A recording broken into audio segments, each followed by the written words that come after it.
Fuego silente en la brecha. Me llamo Adrián y durante 13 años serví en la Brigada de Reconocimiento de Montaña.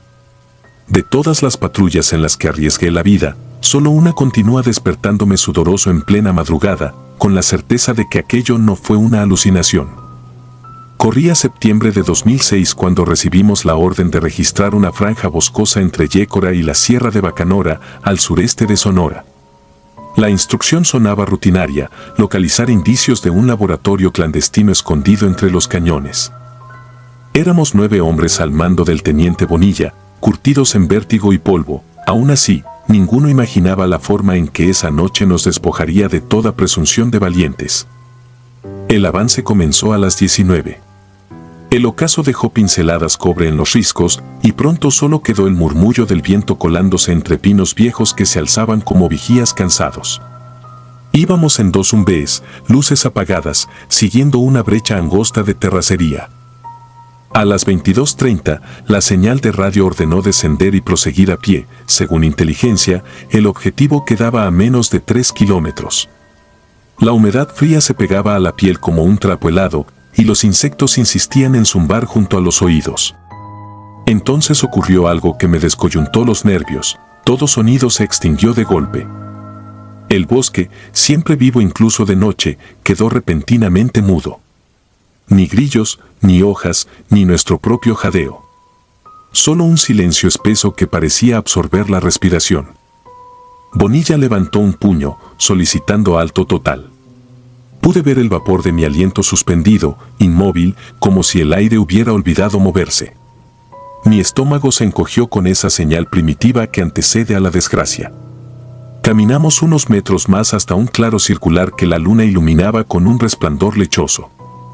Allí, sobresaliendo entre la hojarasca, había un círculo de rocas ennegrecidas, restos de un fuego antiguo que alguien había delineado con precisión casi ritual. Al centro, un cráneo de venado se consumía en brasas moribundas sin que hubiera leña que alimentara las llamas.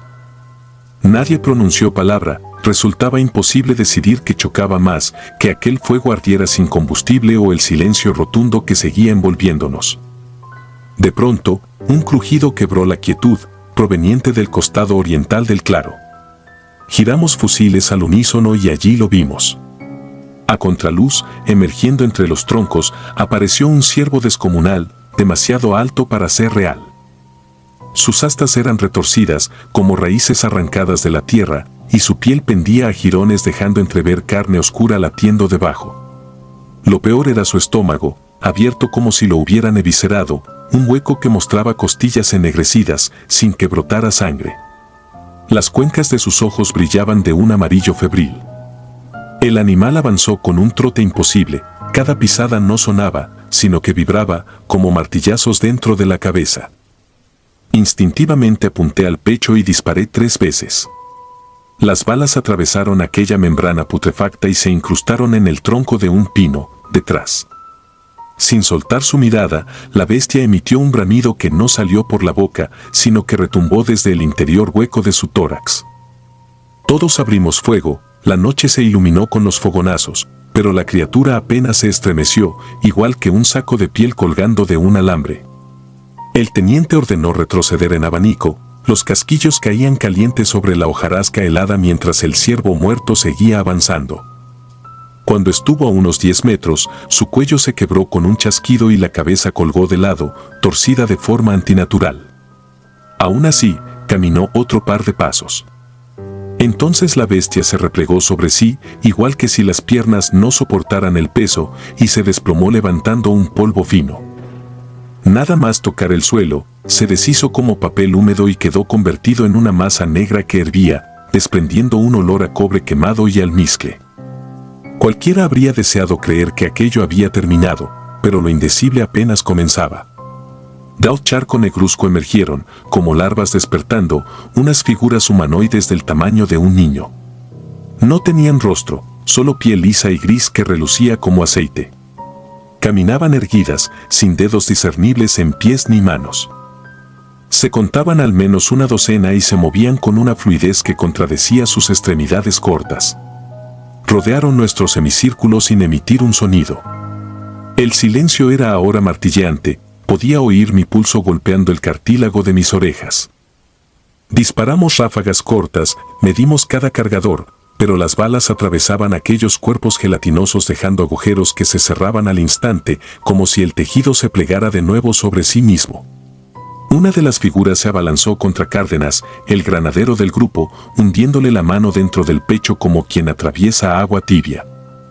Cárdenas cayó de rodillas sin un grito, por la boca le brotó un chorro espeso, demasiado oscuro para ser sangre fresca. Yo sentí la cordura resquebrajarse alumbrada a ráfagas por los disparos.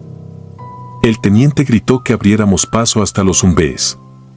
Retrocedimos en bloque, soltando granadas de fragmentación para cubrir la salida. Las detonaciones rompieron finalmente la mudez, un trueno triple que encendió el cielo de destellos anaranjados. Yo fui el último en girar hacia la brecha. Al hacerlo, advertí que las criaturas no se dispersaban con la metralla, simplemente se separaban en dos, como sombras divididas por un rayo de luz, y las mitades seguían avanzando, regenerándose mientras caminaban. Sentí un vértigo oscuro en el pecho, aquello no obedecía a ninguna lógica biológica conocida. Llegamos a los vehículos y nos atrincheramos detrás de las puertas blindadas. Salcedo montó la ametralladora Browning y barrió el claro, rociándolo con plomo ardiente. Yo lancé la última granada incendiaria y el fuego lamió los troncos como un latigazo, coloreando el bosque con luz anaranjada y negra. Las figuras se detuvieron al borde de las llamas, deformándose al calor como cera. Por fin, la maldita quietud se rompió con un sonido que aún me desvela, no era un grito, sino un coro de chicharras ralentizadas, un chirrido que atravesaba las costillas igual que una sierra. Bajo ese coro, las criaturas se retrajeron entre sombras, retrocediendo hasta fundirse de nuevo con la mancha viscosa que había sido el ciervo, y la amalgama completa se deslizó dentro de la tierra, dejando brasa y humo. En cuestión de segundos, todo estuvo otra vez quieto salvo el crepitar de la hojarasca incendiada. No hubo persecución. Nadie insistió. Subimos a los zumbés, sin reportar por radio la verdadera causa del contacto. Mencionamos posible artefacto incendiario enemigo y 2 bajas por fragmentación. Condujimos 10 kilómetros hasta un punto de extracción en ruinas mineras y, al amanecer, un helicóptero nos evacuó. Durante el vuelo, el silencio impuesto por las turbinas se parecía demasiado al vacío que había precedido a aquella aparición. En el puesto de mando, la versión oficial se escribió con tinta fría: encontrados restos de fauna en descomposición, probable venado, y restos humanos que no pudieron identificarse, 2 elementos muertos en enfrentamiento con presuntos delincuentes. A los sobrevivientes nos citaron para evaluaciones psicológicas y análisis toxicológicos. Negativo a estupefacientes, negativo a contaminantes bioquímicos. El parte médico señaló estrés agudo. Con eso cerraron el archivo. 2 semanas después, Salcedo solicitó baja voluntaria y desapareció de los radares del personal castrense. Figueroa, el operador del segundo vehículo, se pegó un tiro en un hotel de paso en Nogales. Las autopsias, supe después, revelaron en ambos un mismo hallazgo: cicatrices internas en la cavidad torácica como si el tejido hubiera sido removido y recolocado. Nadie quiso explicarlo. Al resto nos reubicaron en distintas unidades, fragmentándonos como para diluir la memoria colectiva de lo que vimos. Hoy soy un civil que le da la espalda a la selva, pero duermo con una lámpara de gas encendida. A veces el zumbido eléctrico se corta de súbito y ese silencio denso regresa, idéntico al que precedió a la bestia. Cuando ocurre, mi piel se eriza anticipando el crujido de ramas y el chirrido imposible. No importa quién lea esto ni la credibilidad que otorguen, escribo solo para forzarme a admitir que sucedió. Y para advertir, quizá, a la siguiente patrulla que se adentre por esos cañones, si el bosque calla de golpe, retrocedan. Porque hay fuegos que no necesitan leña y criaturas que no sangran, y una vez que el silencio las anuncia, la montaña entera parece contener la respiración, esperando a ver quién parpadea primero. El costo de equivocarse son pulmones vaciados, nombres borrados de informes y noches eternas donde la oscuridad sisea con voces de insecto dentro de la cabeza. Yo parpadeé, y desde entonces la luz nunca es suficiente. La garganta del silencio. Me llamo Mauricio Lara, ex sargento segundo del 58º Batallón de Infantería. Hoy, con 57 años y varias campañas contra el narco en la espalda, todavía me levanto empapado cuando recuerdo lo que sucedió en marzo de 2008 en lo más hondo de la Sierra Nayarita. Desde aquella noche no he vuelto a dormir de corrido.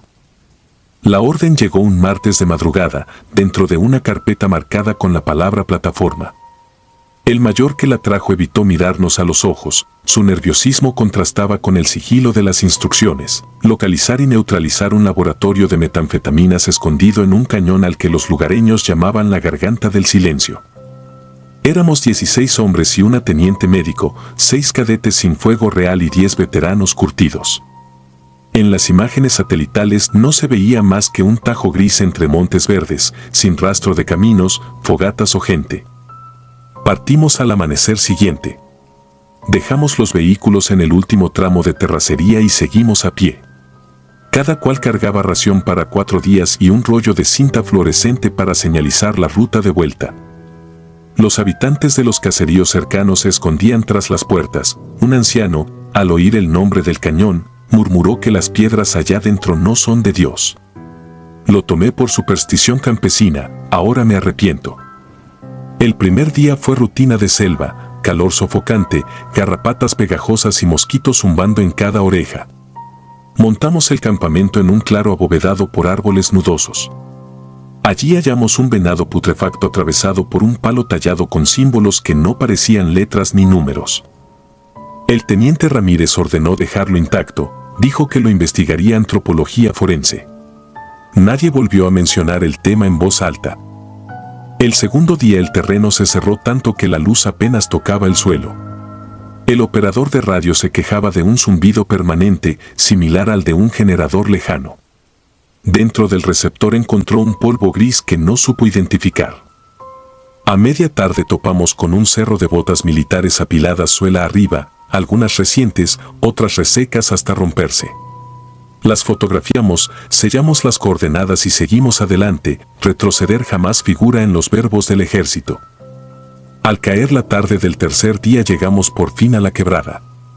Un galpón metálico yacía a la orilla de un arroyo oscuro, como si alguien lo hubiera abandonado a mitad de una explosión. Las láminas del techo estaban dobladas hacia afuera, pero las vigas internas permanecían sanas. Dentro, tambores vacíos, tubos quemados y un olor metálico combinado con algo eléctrico, como el que queda en el aire después de una descarga. En una esquina encontramos una caja de madera sellada con lacre, sin logotipos. La dejamos allí, orden de Ramírez, y montamos guardia. Me tocó la medianoche con Paniagua. El silencio era tan denso que cualquier movimiento parecía sacrilegio. A la 1:13 exactos los grillos callaron de golpe. Paniagua señaló la ladera, una silueta descendía despacio, cabeza gacha y brazos colgando. Di el alto reglamentario, mi voz se hundió en un aire que sentí sólido. Enfoqué con la lámpara y comprendí que aquello no era un ser humano. Sin cabello, sin ropa, piel de barro seco, ojos lechosos enormes y una boca tan diminuta como la de un recién nacido. El instinto militar venció al terror y disparé 3 ráfagas. Las balas se hundieron en su torso sin sangre ni impacto seco, como si hubiera disparado a sacos de tierra húmeda. El resto de la unidad se desplegó. El artillero soltó un calibre .50 que abrió un hoyo que se cerró como arcilla mojada. Entonces la criatura alzó la cabeza y vibró. No fue un gruñido que se oyera, sino una sacudida que se sintió en los huesos. Ramírez ordenó repliegue. Huyendo monte arriba, la noche parecía amarrada a la cara. Cada 20 metros escuchaba a mis espaldas un golpe hueco, regular, idéntico a un corazón gigante. El GPS marcaba bucles imposibles, la brújula giraba sin norte. Entre el caos perdimos al cabo Radillo. Cuando el cielo clareó, descansamos en un claro pétreo. Radillo no contestó al pase de lista. Encendimos la radio, solo siseo. De pronto emergió una voz deformada que parecía la suya. Puerta abierta, corro con ellos. Se cortó y no volvió. La extracción aérea llegó al anochecer. Ascendimos en el Cougar con el alma encogida. En el hospital de Tepic nos hicieron analíticas y encefalogramas, Presentábamos picos de cortisol y patrones anómalos de ondas cerebrales, pero nadie explicó nada. Al día siguiente firmamos un parte que describía instalación ilícita destruida, sin hostiles, sin bajas. 2 civiles de traje gris nos interrogaron por separado. Preguntaban por olores metálicos, interferencias en equipos, luces anómalas, nunca mencionaron la criatura. Se llevaron mi chaleco, mis botas y el casquillo deformado del calibre .50 para análisis. Nunca los devolvieron. Esa noche entré al servidor interno usando una contraseña genérica de logística. Encontré 4 expedientes casi idénticos desde 1995, patrullas enviadas al mismo cañón, siempre formadas con reemplazos, siempre con al menos un desaparecido y reporte de interferencias. El enemigo oficial era el narcotráfico, el real permanecía sin nombre. Borré mi rastro digital y pedí traslado. Lo aprobaron en 24 horas. Me retiré 2 años después, incapaz de sacudirme la culpa. Desde entonces vivo al filo del insomnio. Cada marzo la casa huele a encino mojado aunque no llueva, y a veces escucho 3 golpes secos en la pared, los mismos que marcaron nuestra huida. Conservo en un cajón la fotografía del cerro de botas y 3 casquillos deformes, reliquias de una lógica que se disolvió aquella madrugada. No busco absolución ni fama, solo que alguien recuerde que existen lugares que anteceden a la historia y que el mapa militar no alcanza a domesticar. Si algún día reciben la orden de internarse en un cañón donde los relojes demoran y las brújulas enloquecen, recuerden mis palabras y huyan antes de que la oscuridad pronuncie su nombre. Porque si se quedan, quizá una boca diminuta y unos ojos sin párpado les demuestren que la muerte no es el peor de los finales, el peor es seguir vivo, marchando al ritmo de un corazón que no se cansa jamás. Las piedras de la garganta del silencio siguen allí, palpitando bajo el sol como si cada grieta fuera la puerta a algo demasiado antiguo para temer al hombre. Mientras esas piedras existan, habrá uniformes dispuestos a servir de carnada. Yo solo escribo y espero, contando los golpes que llegan a mi pared. Si un día dejan de sonar, sabré que la criatura ha aprendido a moverse sin ruido, y esa será la última vez que descargue este recuerdo sobre el papel. Liturgia hueca. Tenía 42 años cuando me ordenaron volver a ponerme el uniforme para un operativo que, en el parte oficial, jamás existió. Ya llevaba un lustro tramitando mi retiro absoluto, creyendo que la vida en la milicia no podía reservarme algo más escalofriante que la guerra contra los cárteles. Me equivoqué. Aquella madrugada de marzo de 2013, el coronel Alvarado me marcó desde un número cifrado y solo pronunció 2 palabras: Operativo Farallón. Nadie más tenía que saber. Tenía 50 minutos para llegar al antiguo fuerte de Perote, en las montañas brumosas de Veracruz. Mientras conducía, el asfalto se desdibujaba bajo la neblina y sentía un sudor helado resbalarme por la nuca. Recordé los rumores de pueblos fantasma en esa región, de brujería mezclada con narcotráfico, de túneles coloniales convertidos en santuarios profanos. Cuando crucé la garita del fuerte todavía era de noche cerrada, las luces de sodio dejaban ver siluetas de soldados listos, armas acepilladas, semblante tenso. Nadie hablaba más de lo necesario, como si presentaran el mismo nudo en la garganta que yo. Nos informaron que inteligencia había rastreado una red de explotación clandestina y contrabando de órganos infantiles en un convento jesuita abandonado, oculto en la ladera del Cofre de Perote. Las imágenes satelitales mostraban vehículos entrando solo de noche. El plan era sencillo en papel: irrumpir, asegurar el lugar, extraer a los cautivos. Pero las fotos habían revelado algo inquietante. En el patio central se distinguían círculos de yeso negro, velas dispuestas en forma de espiral y manchas oscuras que no parecían gasolina. Partimos a las 3:40 horas, 11 hombres en 2 Humvee envejecidos cuyos motores retumbaban como jaurías metálicas.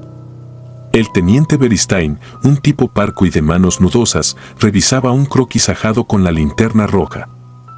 Nunca olvidaré su rostro cuando cruzamos la última curva. La fachada del convento se alzaba, agrietada y lúgubre, con vitrales rotos que parecían ojos huecos mirando la montaña. El aire olía a tierra empapada y a algo rancio, casi ácido, que hacía arder la garganta. Ingresamos por la sacristía derruida. El cabo Villeda colocó un ladrillo de pentrita en la puerta clausurada del claustro. Un estallido opaco abrió la madera carcomida y, por un segundo, me pareció que la montaña exhalaba desde dentro. Avanzamos en formación, pasillos estrechos, muros cubiertos de moho que resumaban un líquido viscoso. La luz de mi linterna se reflejaba en cruces invertidas garabateadas con carbón. Encontramos 3 cuerpos, 2 hombres jóvenes y una mujer, todos con la garganta seccionada, colgados de ganchos de carnicería. Ninguno parecía llevar más de un día muerto. Llegamos al patio principal a las 4:12 horas. Allí estaba el corazón del horror. 12 figuras vestidas con túnicas vermellón entonaban un cántico gutural alrededor de una mesa de piedra. Sobre la losa yacía un niño inconsciente, abdomen marcado con símbolos de sal. El líder levantó un cuenco de barro y, a la luz temblorosa de las antorchas, distinguí que el líquido era sangre coagulada. En vez de dispersarse, los encapuchados siguieron cantando, como si nuestra presencia alimentara el rito. Una orden seca del coronel rompió el hechizo. Disparos al aire, estruendo de granadas aturdidoras. 2 de ellos corrieron, el resto se arrojó al suelo. El líder permaneció erguido. La máscara de barro que le cubría el rostro parecía recién modelada, aún húmeda. Cuando el sargento Méndez intentó esposarlo, el sujeto exhaló una palabra imposible de confundir, clemictia. Se sintió como un silbido que atravesó el aire y se me clavó en el estómago, una sílaba cargada de electricidad. Méndez dio un paso atrás, como empujado por una fuerza invisible. Lo remolcamos entre 4 y empezamos la extracción. El menor sobrevivió, pero el convento siguió succionando nuestra cordura. En la cripta encontramos órganos refrigerados en neveras de camping, manuscritos con diagramas anatómicos y, sobre todo, una pared cubierta de fotografías Polaroid de niños sin ojos, firmadas con fechas consecutivas. El más antiguo databa de 1991. Cuando regresé a la superficie, el sol tímido ya coloreaba el horizonte, sin embargo el lugar permanecía sumido en penumbra, como si absorbiera la luz. Aquella misma tarde trasladamos a los 14 detenidos a la base aérea. El enmascarado fue enviado en aislamiento. Durante el trayecto, nunca dejó de balbucear un rezo en náhuatl arcaico, juzgando por las entonaciones que luego confirmarían los lingüistas. Intenté no escucharlo, pero sus murmullos se pegaban al interior del casco, reptaban por mis oídos y sembraban imágenes que preferiría no describir. Farallón se declaró un éxito operativo, al menos oficialmente. Me otorgaron el ascenso a subteniente honorario. Pero el precio se contó fuera de los archivos. El primero en quebrarse fue Méndez. 2 semanas después del asalto despertó cubierto de equimosis que parecían pencas de maguey impresas en la piel. Aseguró sentir un latido ajeno dentro de su pecho, justo antes de desvanecerse. Los médicos no hallaron causa. 3 días más tarde sufrió un paro cardíaco. Luego cayó el radiooperador Campos, quien se disparó en la sien tras afirmar que los ladrillos del convento se agrietaban en sus sueños y dejaban salir brazos diminutos que lo estrangulaban. Las autopsias de ambos arrojaron resultados indeterminados. Beristain llegó a mi casa una noche de abril, pálido como la cal de los muros franciscanos. Dejé que se derrumbara en el sofá, repetía que aún podía oler la sangre fresca, que cada vez que cerraba los ojos escuchaba la palabra tlemictia susurrada dentro de las paredes. Traté de calmarlo con aguardiente, sin éxito. Antes del amanecer salió corriendo, lo encontraron a 7 kilómetros, descalzo, con las córneas reventadas, tal vez por arrancarse la venda imaginaria que, según él, le colocaban los niños de las fotos. Yo fingí estabilidad, mas cada amanecer pesaba más. El goteo metálico de la plomería emulaba ese cántico grave, la sombra del perchero se deformaba hasta parecer un monje encapuchado. Dormía con la pistola debajo de la almohada y, aún así, me despertaba temblando, sintiendo manos pequeñas apretarme la tráquea.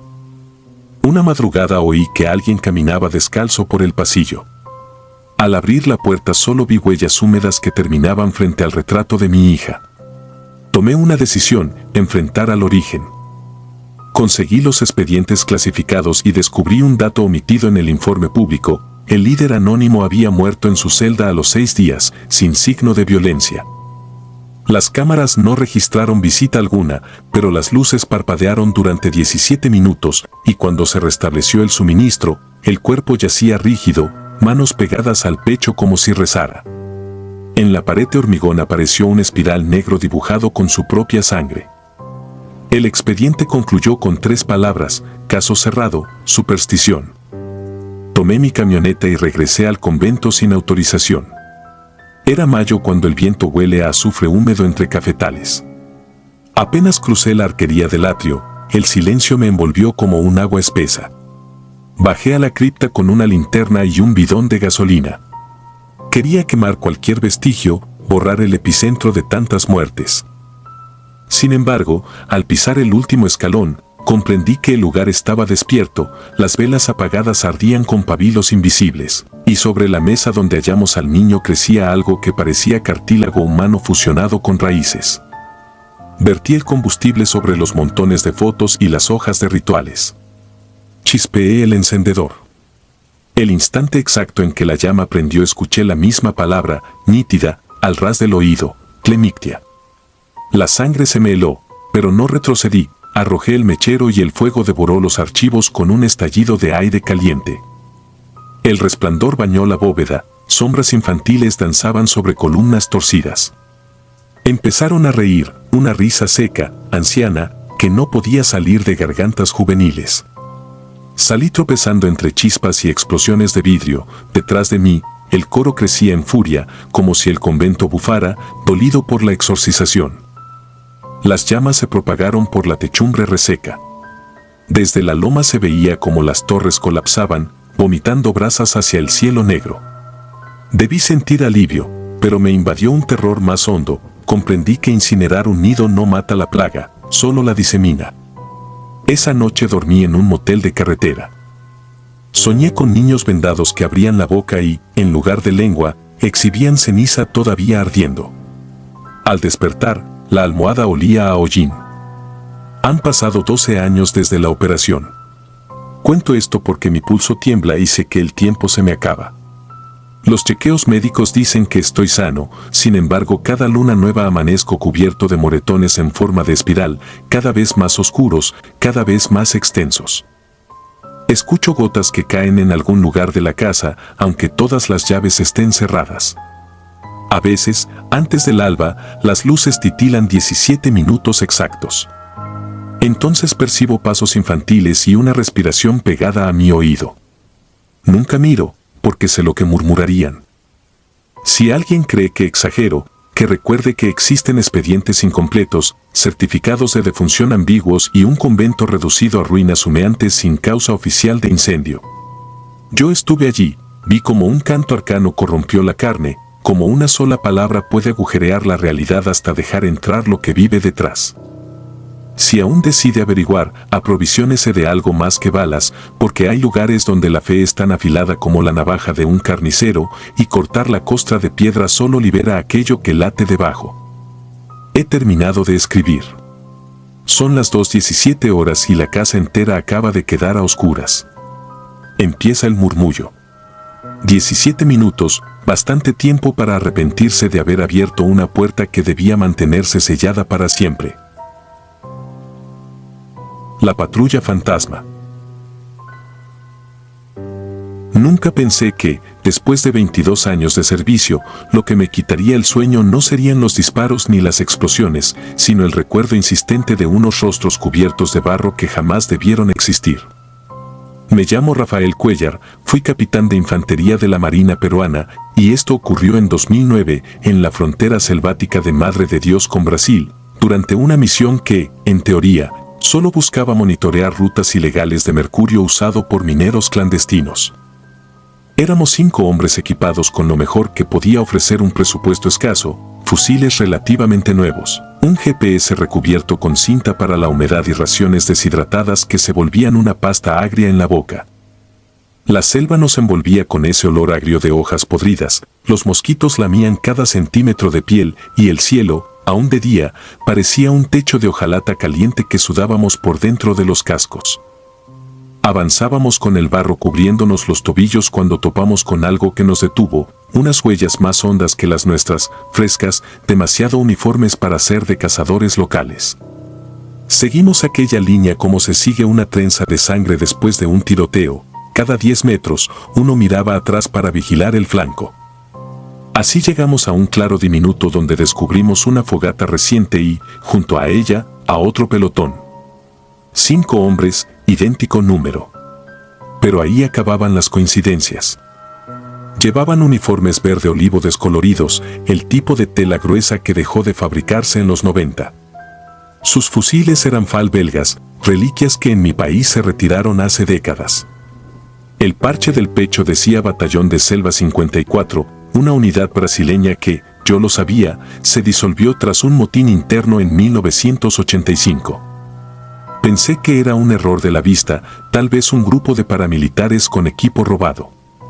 Sin embargo, la disciplina con la que se formaron para saludarnos era de academia, espalda recta, mirada fija, talones que chocaban con un sonido seco. Me acerqué, levanté la mano y solté un ¿de dónde vienen? Solo uno respondió, el que parecía su comandante. Su castellano tenía esa cadencia amazónica antigua, casi musical. Dijo algo como, estamos en patrulla de rutina, capitán. El resto permanecía inmóvil, como estatuas de yeso sudoroso. La tensión duró apenas segundos, luego emergió la camaradería instintiva de quienes se reconocen soldados antes que enemigos. Compartimos cigarrillos, raciones y un silencio incómodo mientras el crepúsculo manchaba el follaje con un azul grisáceo. Me llamó la atención el brillo de sus botas, impecable en un terreno que nos tragaba a todos. Ninguno llevaba radio, solo un gran PRC-77 tan limpio que parecía recién salido de depósito. Al caer la noche armamos una pequeña fogata.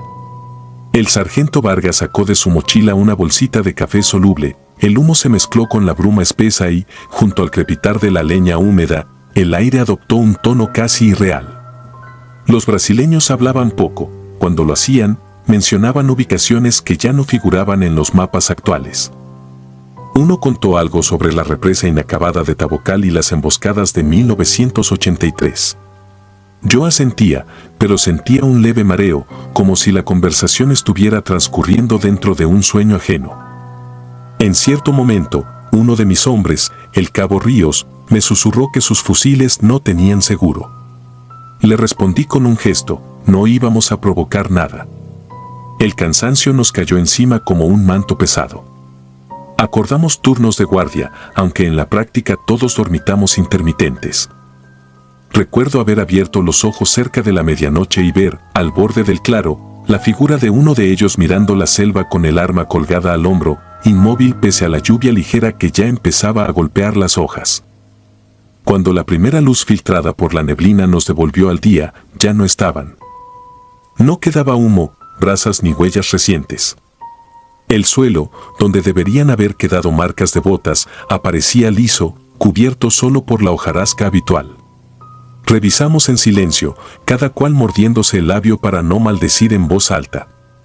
Solo hallé, sobre una raíz, un casquillo oxidado fechado en 1984. Demasiado viejo para haber sido disparado la noche anterior. El GPS marcaba una latitud coherente con nuestro itinerario, sin saltos temporales absurdos. Aún así, todos cargábamos la misma sensación de estar regresando de un lugar fuera del tiempo. El teniente Silva insistió en seguir el rastro. Caminamos 3 horas hasta darnos por vencidos. Todo rastro se perdía a pocos metros del claro, como si la selva se hubiera tragado la noche. De vuelta al puesto adelantado, redacté el informe más neutro que pude. Expliqué que habíamos encontrado un destacamento irregular no hostil. Omití mencionar detalles imposibles, los papeles oficiales no toleran lo sobrenatural. Aún así, la historia corrió boca en boca entre patrullas vecinas, cada quien añadía un matiz nuevo. Algunos decían que los uniformes parecían secos pese a la lluvia, otros que los hombres olían a naftalina. Pasó un mes. La misión concluyó y yo volví a Lima con la piel cubierta de cicatrices de lianas y pensamientos larvarios que se abrían solo de noche. Empezaron las pesadillas, me veía en aquel claro convertido en un cementerio, rodeado de cruces oxidadas, los brasileños me llamaban por mi rango, pero con voces huecas, como desde un túnel inundado. Me despertaba sudando, la imagen del casquillo entre los dedos. Decidí investigar por mi cuenta. Consulté archivos desclasificados del ejército brasileño, sitios que coleccionan historias bélicas, periódicos amarillentos. Así supe del batallón de Selva 54, en mayo de 1985, durante una operación contra contrabandistas, se internaron en la misma franja de selva donde estuvimos. Un deslave inesperado los sepultó junto con su radiotransmisor. 15 hombres desaparecieron bajo toneladas de barro, los cuerpos nunca se recuperaron debido a la crecida del río.